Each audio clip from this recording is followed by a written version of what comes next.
هي اسمعوا ما قلنا في العيد. قال بالسهالة، صح جانا العيد لكن بالسهالة، بنعيد كيف ما كانت تكون.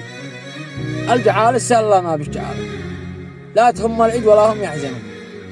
هم من في العيد ما كسا عياله، يوم جاره شل أولاده وأولاده بدو يقتهر في وقتها ويضيق حاله. بس بإذن الله يا مالي تهون بالسهالة، سهلة ما بش حواله. يكفي إنك شخص سالم للديون، وانتبه تسأل في ليش ما اشترى له، لأن هذا الوضع ما بقى زبو. كل واحد يلبس الحاصل وماله. هكذا هو عيد حمران العيون. هني أحبابك ولو حتى رسالة، وزور أرحامك وكن طيب حنون. أهم شي عيد ولو تلبس شوال، بالسهالة بان عيد كيف ما كانت.